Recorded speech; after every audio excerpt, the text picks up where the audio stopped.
What's up, Otakus?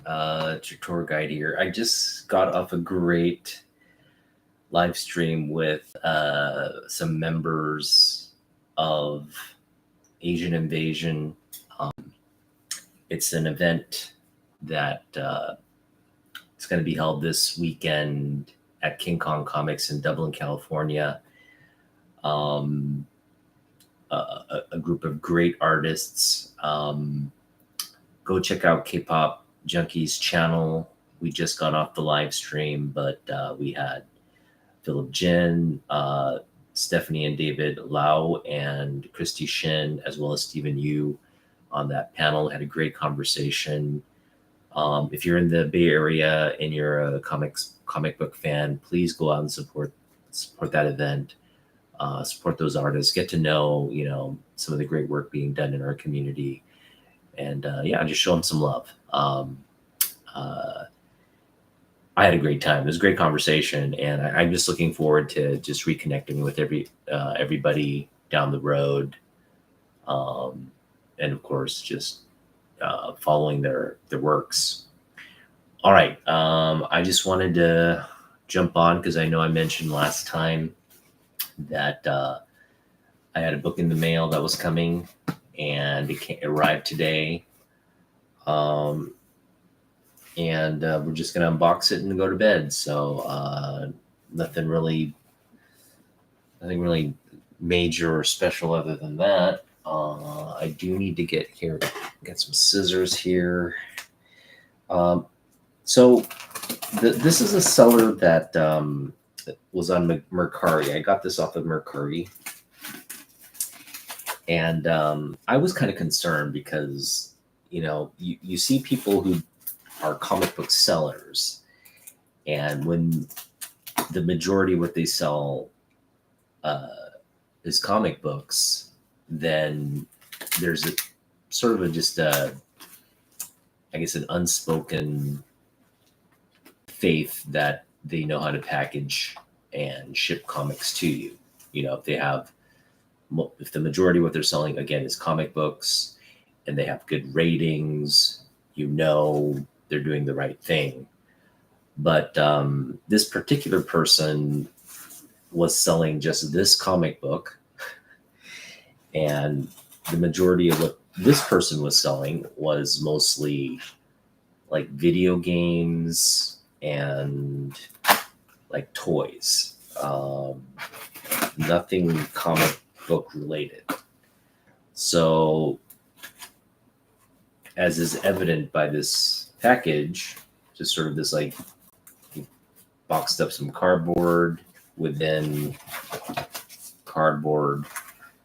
Actually, they did do a really good job, because even though it's not like a mailer, they took the precautions. Like, again, this is what you want to do. I put the book between two thick pieces of cardboard, and then he or she wrapped it in additional cardboard. So that is refreshing. So even though it wasn't technically like like a comic book mailer, they did their due diligence to ship it out like one. So thank you. Again, if there's no issues with this book, I plan on being very generous with the review, the rating, whatever you want to call it. Now, I am a little bit concerned. I see a Ziploc bag here. Oh, jeez. So I am a little concerned. I don't want to go cast judgment too soon, but yeah, they've got this thing encased, and again, not a good taping job here. Oof, yeah, no bag and board. That's, well, what I do from here is going to determine whether this book gets damaged or not. Yeah, they was literally put in a Ziploc bag between two pieces of cardboard. Now, it is what it is. I can't. Should have been a little bit more better prepared. Let me just grab a bag and board here to transfer it, and then we'll show off the book. All right, so I kind of showed it off just now, so you know what the book is, but we'll go over exactly what we purchased. It's again a Ziploc bag, like an L-sized Ziploc bag. I am really just praying to the gods that didn't get damaged. All right, it looks decent. You know, it's kind of what we were expecting the condition to be, even if it was shipped in a bag and board. So nothing too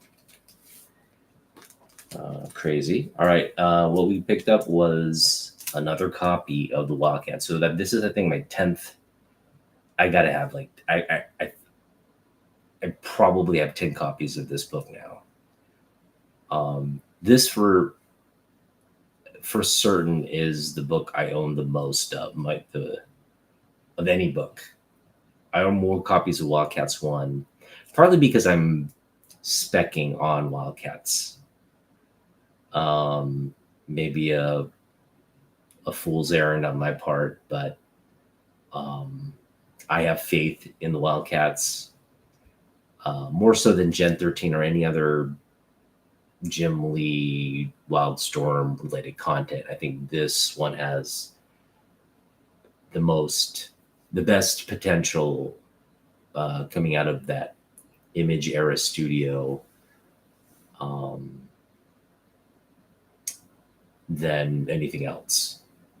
And it's because it's still, I mean, it's not the best story, but the characters are really cool. The action obviously is hands down. At the time, the action in this comic book was hands down better than, this is my opinion, better than anything coming out of any of the studios, Marvel, Image,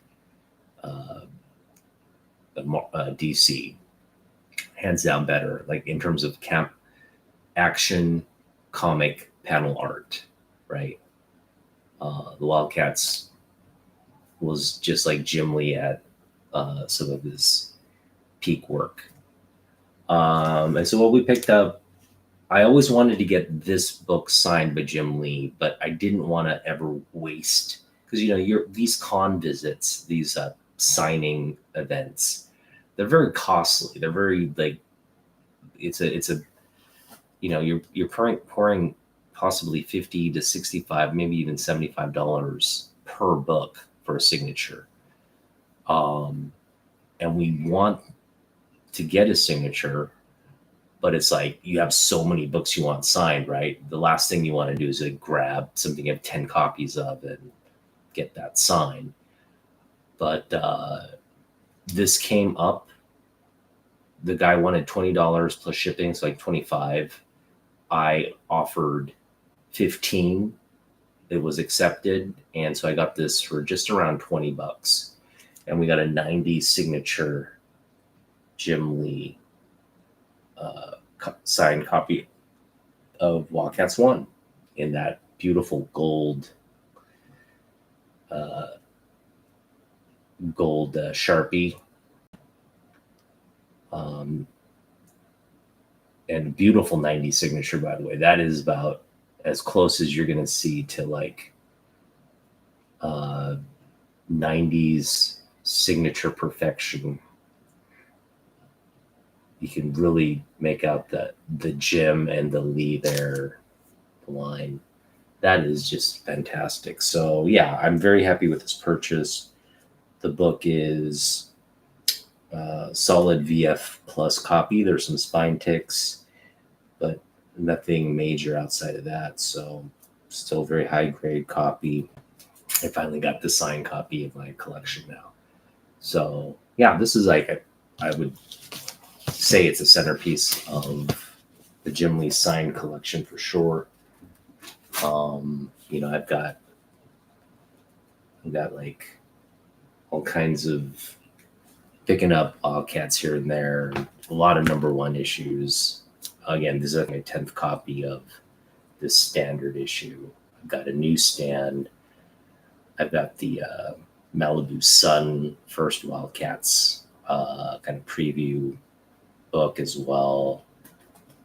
Now I have a signed book, so I think I'm good with Wildcats now. I don't think I have to pick up any more Wildcats. Nothing's compelling me to pick up like a 90 signed newsstand, or I think there is one more Wildcats number one issue, and that is there's a variant edition of the number one where it's the it's like it's a totally different cover, and it's I think it's a Comic-Con edition, or it's super rare, but if that makes its way into my collection, that's great. I'm not gonna like go online and pay whatever it's worth to get that book. It's just going to be one of those things like I find in a dollar bin if we ever do. So not like oh yeah, no, this I just put it in a bag and board. You're absolutely right, it is a Dream Stand sticker. I just took it out of this, where is it? Agu, you won't believe what this guy sent it in. They literally sent it raw in a Ziploc bag between two pieces of cardboard. That's how this seller rolls. Again, this seller doesn't sell comic books.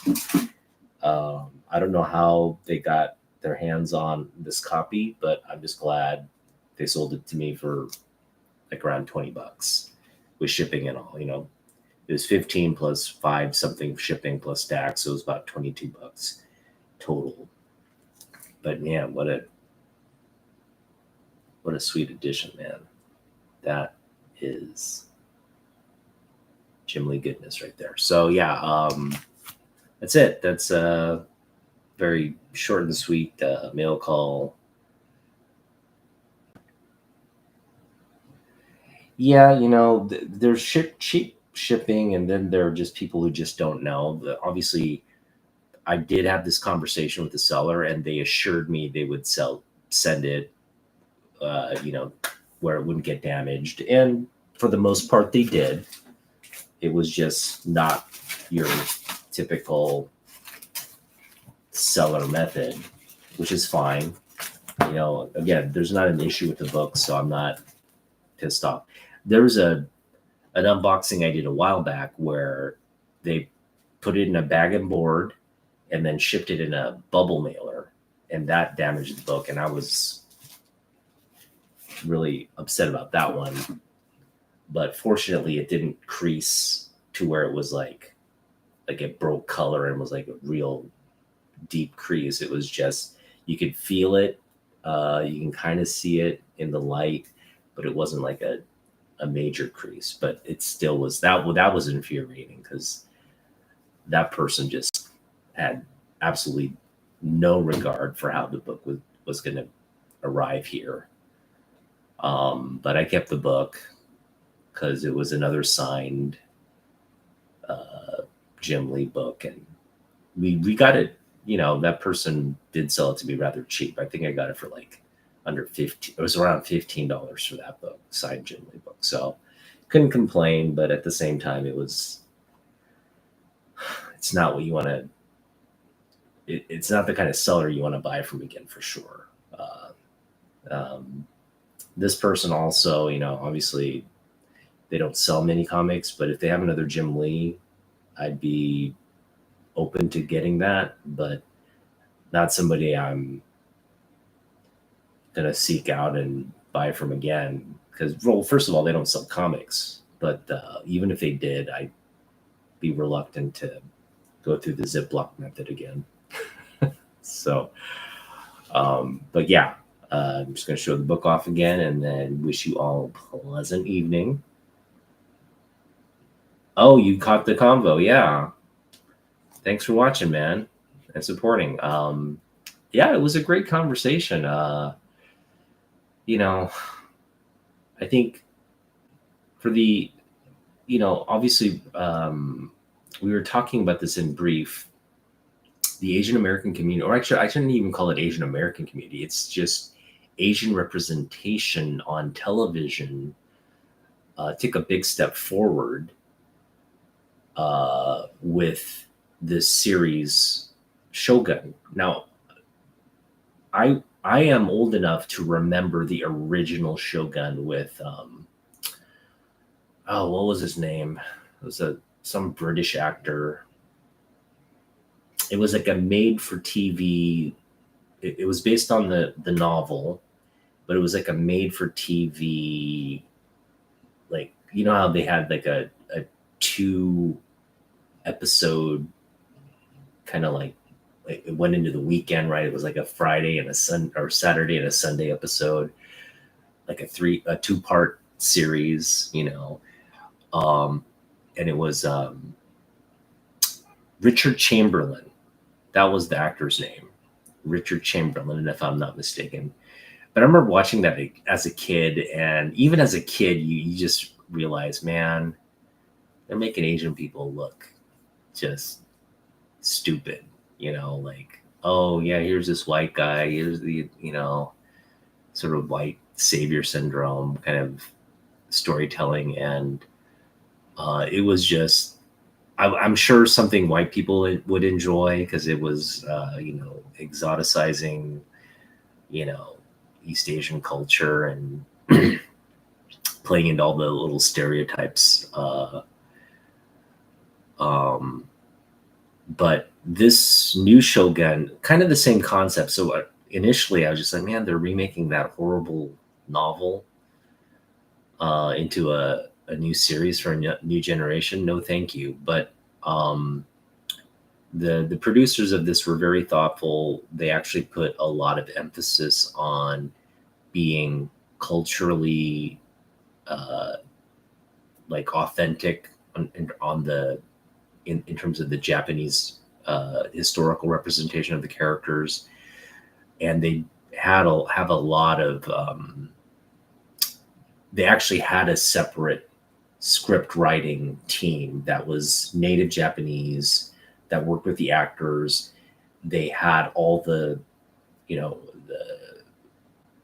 costume production that was all produced by Japanese costume makers, and very detailed to the material and the historical accuracy of what that look would have been like during that period. And I think they were covering the it's the it's definitely the Edo period, but it's like I want to say I haven't watched the series, but I want to say it's like right around the mid 19th century is my assumption from it, but could be earlier, but it's around that period, right? And again, I haven't watched it, but it won a bunch of Emmys. Both the lead actor and the lead actress in there won.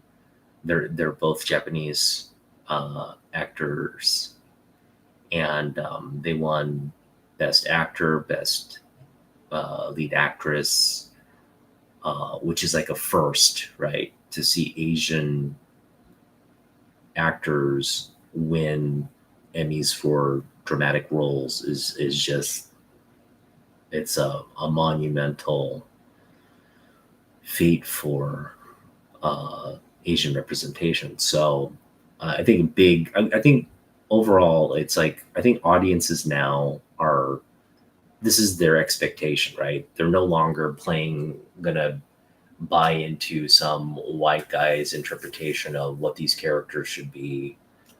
They want authentic characters. They want actors who are authentic, like they're not Asian American actors, but they're actual actors from East Asia who are, native speakers of that language.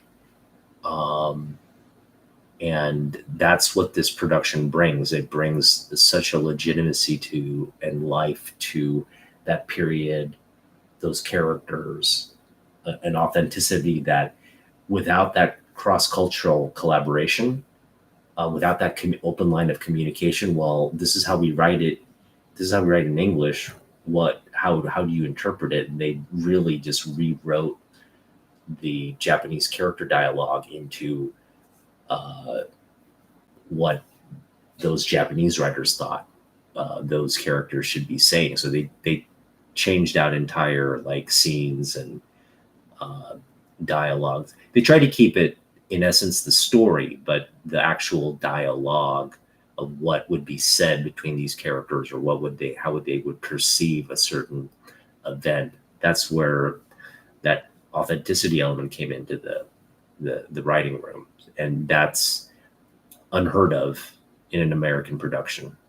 That level of commitment to cultural authenticity, historical authenticity of a different, culture. Like you can have that representation in like England or even Europe, right? You can have a Western perspective on something historical in Europe and North America, but to bring it to a place like, again, 19th century Japan takes a fair level of knowledge that most, like, you have to bring in like people from Japan. You have to get that kind of input from historians, people who are native to studying that period.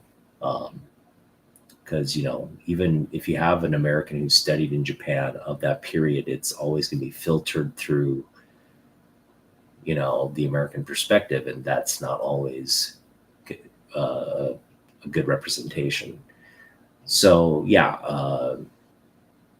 I think the conversation we had tonight, it was kind of like, we didn't really focus on Shogun, but I think that was in the back of our minds as we were talking about how,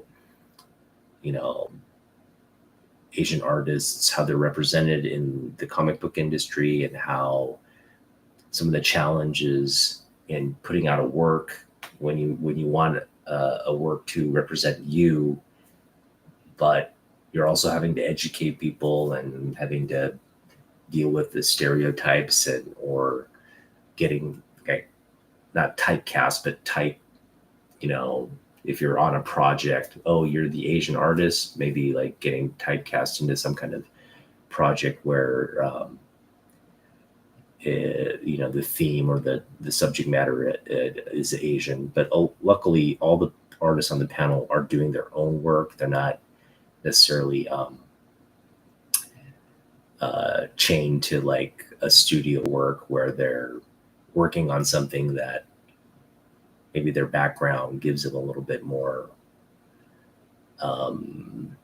weight on that project. Luckily, none of them are involved in anything like that. They have the pure freedom to create whatever they want, and what they represent in terms of their identity is authentic, and it's not necessarily Asian, like pure Asian, or it's not necessarily pure American. It's this hybrid of who they are as an ethnic American, but it's not bound by anything as well. Like, because you tend to like, even the project of Shogun, right? Like the fact that they chose that historical period, you're bound to certain limitations what you can tell in the story because you're bound by history, you're bound by culture. But the panel that we spoke to tonight, and they are truly free to create whatever they want and represent who they are as an individual and what matters to them in storytelling and collaborative work. So breath of fresh air to talk to those creatives, and I just feel blessed to have shared some time with them tonight, and hopefully they'll come back on next year when we do API Heritage Month for the comic book industry. Hopefully come back on and just we can celebrate what they're working on and just catch up with them individually when Nam Young and I do that next year. So again, I know a lot of you who follow me. I don't get that into that too much on this channel, my personal channel. I really just focus on like my comic books and my love for comic books. I'll occasionally, well, I talk about Jim Lee a lot, but I'll occasionally talk about Asian artists that I like. But for the most part, it's not necessarily my likes aren't necessarily tied to that. I like.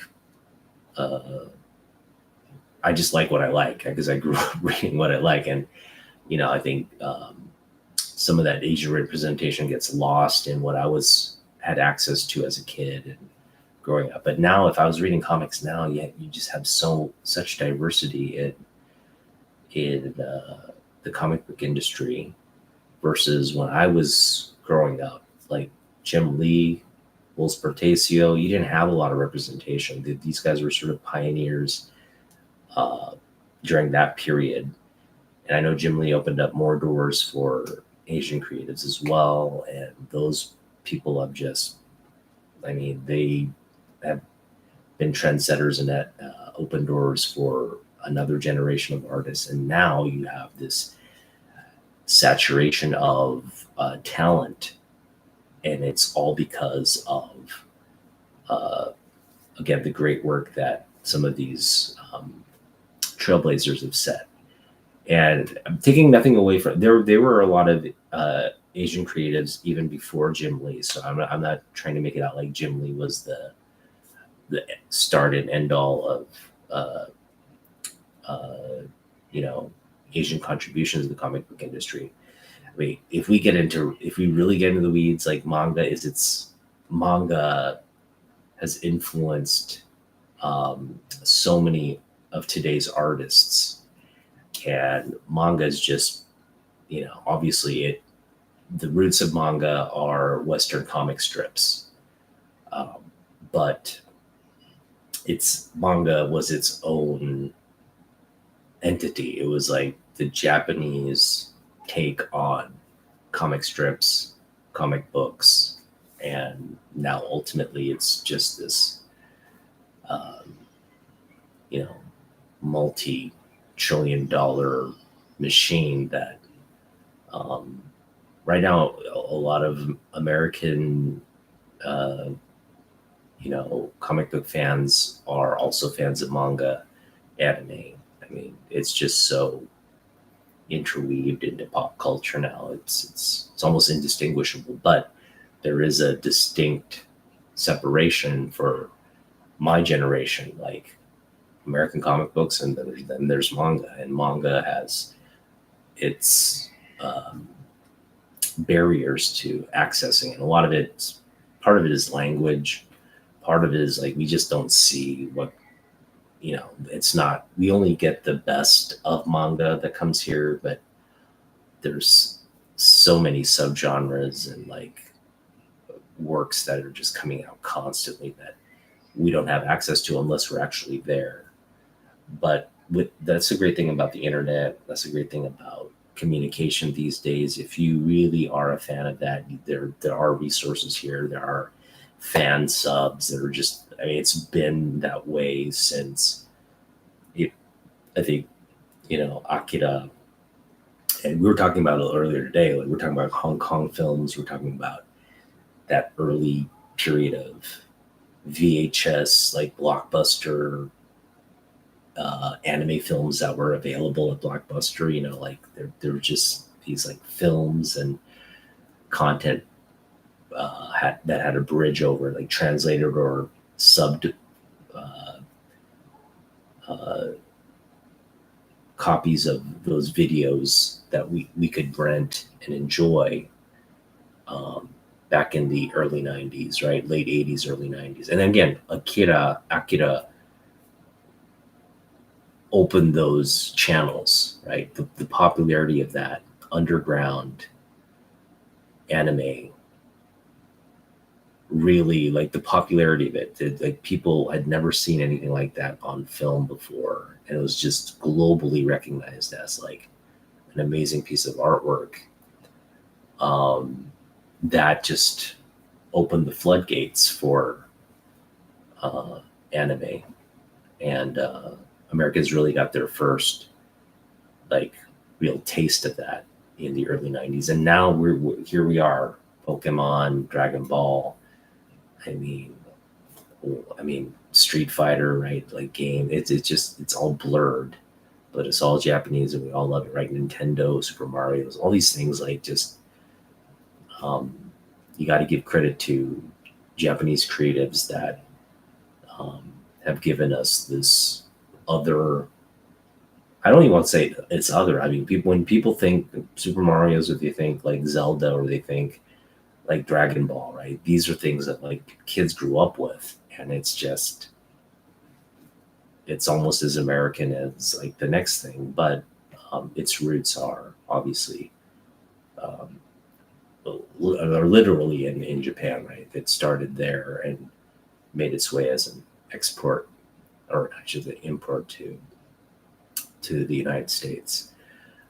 Um, so yeah, uh, I just I just want, as great as American comics are, and I don't want to say like manga is better than American comics, or American comics is better than manga, because I truly think it's like the same medium. They're comic books. They're pictures in boxes with word bubbles and a transition, right? Um, but they are different mediums, because they have different characteristics, they have different traits, but it's all kind of blending now. It's all kind of blending now. I see American comic books, um, even though it hasn't changed in essence, I do see a lot of the influence from manga, and vice versa. I think manga's always had its pulse on American comics. You know, I'm sure most of the you know manga artists in Japan, they were influenced by American comic books. Oh, at some level. I don't want to say it was like a deep like otaku level, but there was a recognition there that there were Western comic books that um, the superhero comic books that just kind of created foundation for what manga. I mean, they kind of grew at the same time, right? Manga and American comic books became their cultural sort of. It's what kids, young teenage boys or young boys, children, uh, kind of latched onto, right, and read. And it created all the mythic, heroic legends in this really accessible format. Like cheap paper print, and manga is like cheap newspaper print, black and white. American comic books, cheap newspaper paper, but in color. And but yeah, you didn't have to spend a lot to be immersed in something really unique. Um, and so manga has evolved, and so has American comic books. But even though they're like distinct and unique, I still think there's more similarities to what they are than there are dissimilarities. And so I hope if you're a fan of one, you will definitely be a fan of the other. And I hope, you know, these like, I don't want to say, I mean, I hope nationalism doesn't play into your, uh, doesn't play into any kind of like discrimination against, I shouldn't even say discriminate. I hope your love of American comic books doesn't prevent you from trying different things, like trying out a different medium from a different culture. That's sort of my point, right? It's like if you really like American comic books, I think you'll get the same satisfaction from manga, and vice versa. If you like manga, I know a lot of people, manga snobs, are like, manga is way better than American comic books. I disagree with that sentiment as well. It's like, no, American comic books are freaking awesome, man. There are things manga that American comic books do that manga can't aspire to be. Like, you can't build a character like Superman with an 80-year history, and still that is still culturally relevant, that still has stories to tell. You just can't do that. Manga doesn't have a character like that. I guess the closest that they could come in terms of that history that's still celebrated today is Astro Boy, Atom. And Atom, as great as he is, he's just like the robot kid with like powers and all that. As great as he is, he's not he's not Superman. And he doesn't, the story there versus what Superman's story is, of the American, immigrant, coming to America, coming to Earth, and adopting this identity as a fellow Earthling or fellow American, and having this great power, but using that power toward helping others and fighting for truth, justice, the American way, right? Like, I'm sorry, Atom cannot touch that. And that's maybe my nationalism coming out. But as great as Astro Boy is limited in what that character is. He's artificial intelligence. He's like Pinocchio trying to be as human as he can, and in the same vein, like helping and fighting and all, and for his nation, his constituency. But it has a much different impact than Superman. So, and then don't even get into Batman or X-Men, right? Like, those are things that just, storytelling at its best, superhero storytelling at its best. One like Batman, so raw and edgy. X-Men, so so universal in its message of acceptance. It's anti-hate mongering. It's anti, us versus them kind of, mentality that would cause you to hate another group of people, fear another group of people. And again, just storytelling again. I don't think it's fair to make comparisons. Just don't make comparisons. Just enjoy that we have these conduits of storytelling available to us. I was having a conversation with one of my colleagues, and we're talking about, even as I don't want to minimize what's going on in the world. There's a lot of really shitty things going on in the world right now. But you and I, as Americans, and a lot of people in first world countries, there's really not a better time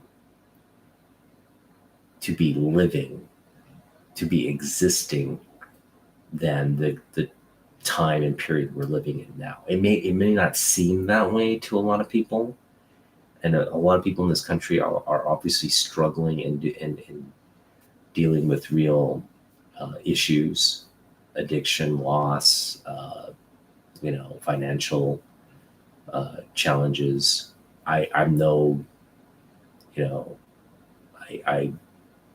deal with a lot of those myself, but I also do realize, like, you put me in like the 70s, or you put me in like the 40s, or you put me in like the 20s, or even further back, um, I'm living a very different life. Those struggles are probably, you know, they're more compounded than they are for me in this moment. So yeah, with all that's going on, I think it's good to just kind of understand, like, we are living in a very I guess comfortable period, where like technology, our access to, food, well, housing is a different issue, but again, like, without getting into the socioeconomics of like various groups, I'm just saying, like, for the majority of us who work, who uh, you know have jobs, who are fortunate enough to be healthy enough to work and provide for ourselves, um, we are living in an age where it's the most comfortable, the most, I guess, where we're the most privileged point in time in history, right? Um, Given all the technological advancements, a lot of the all the medical advancements, all the access to different resources and information, um, you know, we really have, and even now with a lot of the work that people used to do, becoming remote, becoming more agile, efficient, like, work is becoming a little bit more, it's becoming easier to do for a lot of people. That work life balance that wasn't there maybe even a decade ago is slowly becoming more and more of a reality for a lot of people. Um, I really think in the next couple of years you're going to see a huge wage increase where, you know, wages will hit where we are in terms of inflation, and people will be earning more and living better lives. At least, the American, I want to keep it within the context of our nation, um, where we'll be able to, I think, reap more of the economic benefits. Uh, right. Yeah. To your point, Miss So, right? A lot of us, we're really privileged, and we should, for those of us that can recognize how privileged we are, we should maybe step, take a, take our foot off the make America great, let us versus them mentality. Oh, you have to take care of my needs. The government isn't doing enough for me, kind of mentality. Take a step back and realize, like, yeah, like, count your blessings, right? Count your blessings. Could be much worse. And I say all this, even though, I don't want to make it sound like growing up in the 80s and the 90s were horrible. Those were actually really good times. And a lot of people will say, growing up in the 50s, the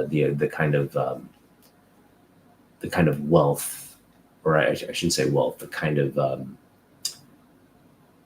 lifestyle you had back in the 50s, right? In terms of like your access to stuff and like your quality of life, probably back then was pretty good, right? Economically, the dollar went a lot farther than what the dollar is going for now. But really qualify that statement, right? Yeah, we might have been better off economically, um, back then, but were you better off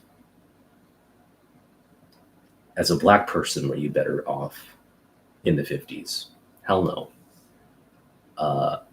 As an Asian American, were you better off in the 50s? Hell no. I mean, there just weren't that many Asian people living in the country at the time. Um, Asian American population really exploded, you know, post civil rights, with the changes to the immigration laws in this country. So, you know, people are nostalgic for things, but when you really nail down the details and look at what your life is like now, yeah, sure, butter costs a lot more, but that butter tastes a lot better than the butter that's a bad example. Like beer, okay? The beer you get in 1960 versus the beer you could get now. And I'm talking craft beers. I'm talking like the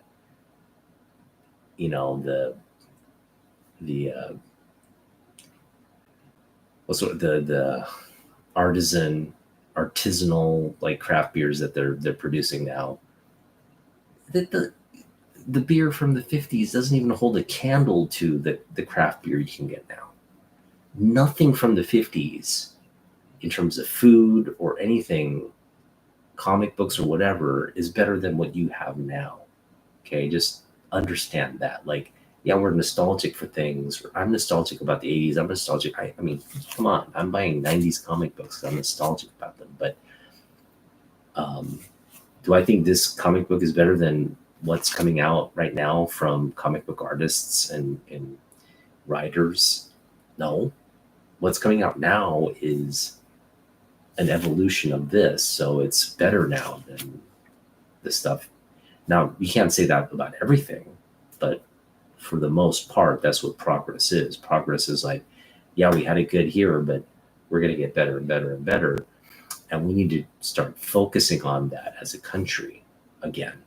Like, stop bitching and complaining and pointing fingers and just start like recognizing, hey, we're only as good as the amount of effort we put into whatever we're looking on. So if you're going to do something half-ass, expect your satisfaction from that to be half-ass. If you're putting something where you're putting a lot of thought and a lot of love and passion into a project, the results of that will show. And I feel like as a country, we've lost sight of the passion to make, our communities better. And I think we got to get back to that. We got to just get back to like doing more things for our neighbors, doing more things for ourselves, and stop like, wallowing in like self-pity and again, like the finger pointing and like, yeah, there's a bunch of rich people that want to take advantage of everything. We have the power to say, screw that. Like, no, you want me to come in the office? Well, I don't want to come to the office. What are you going to do? Like the people have true power. And I love that there's a machinist strike at Boeing right now. Okay. Boeing is a horrible company. They're horrible because they've been so profit driven. They lost sight of its Pacific Northwest roots. They moved the corporate headquarters all the way to the East Coast, a lot of the manufacturing on the East Coast, to save costs, and look where it's landed them. It's a shit show at Boeing right now. And the Machinists Union, all these people, they're local, they're hardworking Americans, and they just want their share of the pie. And now these executives are like, oh, we got a cost cut. No, we're not going to give into these like labor, demands, union. Well, now the federal government is getting involved. And these federal regulators, they better side on the side of the workers.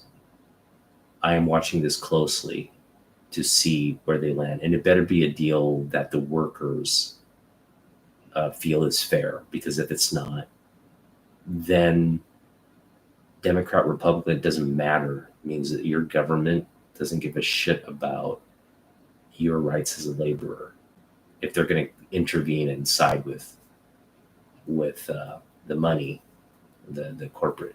Boeing is important. Boeing is important to the American economy, so it can't fail. But Boeing can become more equitable and smarter if it's run by the people who make it great versus a bunch of MBA executives who think they know how to, that we're just profit driven. How can we, maximize shareholder wealth? No. It's what got you into this mess, and it's not going to get you out unless you change the structure of the business. And so I'm on board with the strike. I think you're gonna, and when Boeing wins, or when the machinist union wins, you're gonna see more and more unions play the same card, and you're seeing a lot of this is where you're gonna see sort of the wealth gap close. And I think the writing's on the wall. Like, labor you have to make some sacrifices. And I'm glad to use the machinist union. They're kind of making sacrifices for working class people across the board. And it's not just with the machinist union. It's been in the airline industry. It's been, in a lot of different industries. And you just see companies like Amazon. You see companies like, UPS. They have different takes on how they deal with their labor, but at the end of the day, they have to open up. I shouldn't say Amazon, but like Starbucks, right? They have to open up their wallets, and the caveat being, okay, well, are we going to raise our prices? No. So that profit margin shrinks.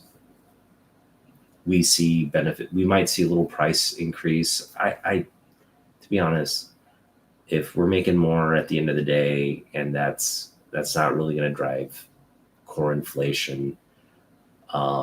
Companies are always under pressure. If you can't manage price and competition, then you're out of the game, right? You don't last very long. So I don't see it as a big force driving prices to shoot up again. So again, I just foresee a lot of sort of socioeconomic turmoil with regards to labor and management issues, where wages end up in this country, and with what's going on in the world, the political and the political turmoil going on, some of the wars being fought, some of the real conflicts that are escalating and growing. So as great as my point was, like, you're not living in a better time than today. But with that being said, we'll just have to see what the next decade brings us, because I think it can either be really good or it can get really bad. And hopefully the politicians, the leaders of this country, do what they're supposed to do and make lives of everyday people, all people, not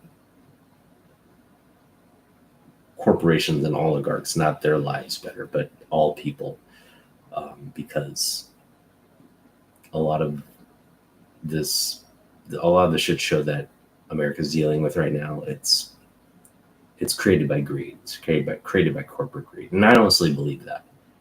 I think all the problems we have here in this country aren't caused by immigrants, aren't caused by anything outside of just corporate greed. Yeah.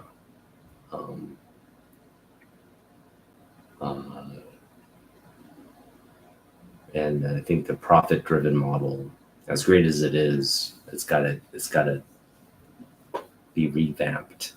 Everything can't be about profits. It's got to be about every company has a mission statement. They have something guiding their principles, right? Their strategy, their principles. And then no company in its mission statement is like to maximize shareholder, value or wealth, right?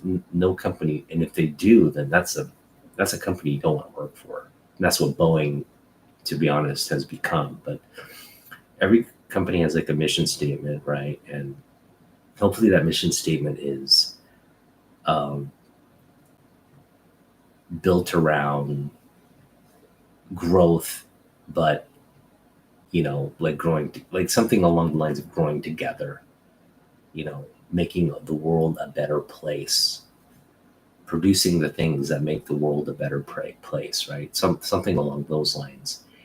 And the majority of American companies have that as an essence of their mission statement, right? No one goes around saying, "Oh, we're gonna just kill children and pollute the earth and create all these like negative things so we can just make money off it." No, like no company starts off that way. No company grows into that mindset. Some companies are that, but they never start off as that. They become evil, but they didn't start off as like, they didn't grow from something evil. Like they started probably from a very good grassroots place. But you have now these corporations that just feel like, oh, we don't want competition. We'll just buy this guy out.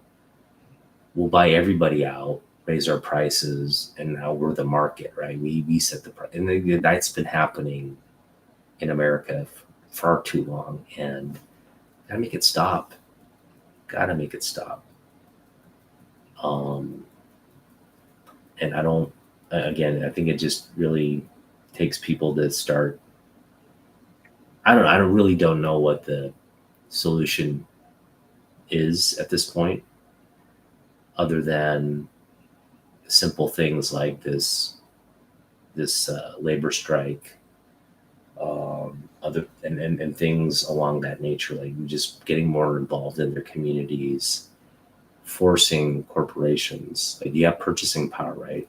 Forcing with your purchasing power, and demanding corporations invest in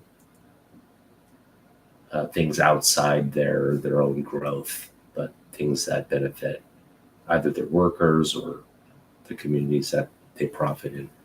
Um, and it's always a political struggle to navigate that and force people and corporations to do the right thing. So, man, I got off on a real crazy tangent, and it all started. It's your fault, Agu. Agu, you said a comment about. Oh no, it wasn't your fault. I thought thought you had. Um, how did I get on that tangent? I don't even remember. We were talking about Asian invasion, and I got off on a crazy tangent. Yeah, yeah. Um, I do that from time to time. I will get off on a crazy tangent. All right. It's late. Thanks for dropping in.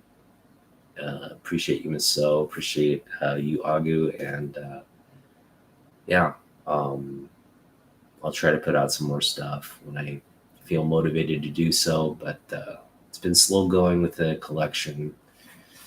But this is my latest edition.